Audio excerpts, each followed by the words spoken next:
Life is never easy for lobstermen, but for those associated with the Heritage Lobster Co-op in Maine, this summer has been harder than ever. Their catches have been plentiful, but prices have plummeted, making it hard for many to stay afloat.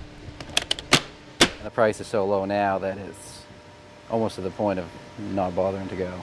Lance Wotan has been working as a lobsterman for 63 years. I see it once before, 100 years ago. The wholesale price for a soft-shell lobster, which represents the bulk of their catch, fell to below $2 per pound this summer. That's roughly 40% lower than last year. Experts say dwindling numbers of predators is one reason for the abundance of lobsters that have driven prices lower.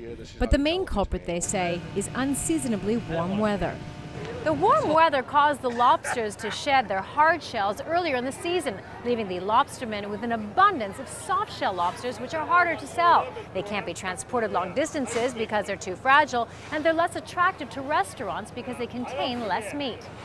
Peter McCallany is a lobster dealer in Portland. He says the early arrival of the soft shells threw the industry off. That's all water. The market wasn't ready for them. And normally what we do when we get a lot of soft shells, we process them. Well, you couldn't process them because the processors weren't even open. They didn't even have the workers ready. The industry was left with tons of soft-shell lobsters, but no market for them. The tourists are now flocking to Maine, lining up for hours to get a bite of the succulent meat.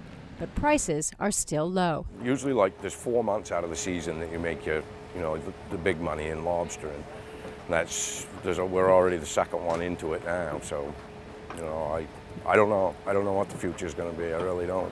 For many lobstermen, this summer is a write-off. They only hope the state will do more to create new markets for the crustaceans, and that next year they'll be better prepared if another glut occurs.